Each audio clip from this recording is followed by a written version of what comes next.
Alright, so now let's talk a little bit about specific cardio types. So the first one I'm going to talk about is HIIT, or high intensity interval training. This is a good way to do it because after you do the HIIT, your body continues to burn fat for up to 48 hours after. Now, HIIT isn't necessarily ideal for what we're doing long term because you can't necessarily track how many calories you're burning because you're doing things like burpees and squat jumps, stuff like that. But HIIT itself is when you do an exercise for X amount of seconds, or even a little bit longer than a minute. But say you do burpees for 20 seconds, right? And then you do squat jumps for 10 seconds, and then you rest 15 seconds, and then start again.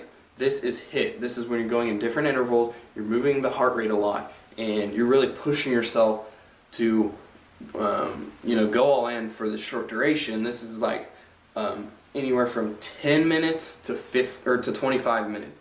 And that window is a good spot for HIIT. If you're doing more than 25 minutes, then odds are you need to dial up the intensity and then dial back the time. Because if you're truly doing HIIT right, when you get to the end of the session, you shouldn't be able to go and really do much else. You should feel like super drained, which is okay because this is when the actual fat burning is going to happen. So, again, like I said, this isn't ideal long term, but for now, I definitely recommend on your days that you're doing cardio, implement HIIT.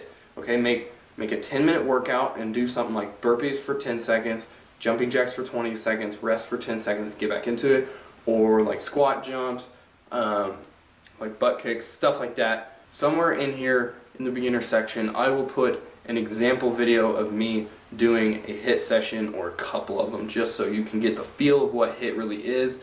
But yeah, like I said, you can't track how many calories you're burning. You can with steady state cardio, which is basically when you go on a machine like the elliptical or the treadmill and you walk for 30 minutes, jog for however long. Okay, so the steady state cardio. I talk a lot about how steady state cardio burns muscle, right? But it's not the actual steady state cardio itself, it's the heart rate. So like when you're doing distance running, your heart rate gets to a point to where it's not really burning any fat, it's only burning muscle primarily.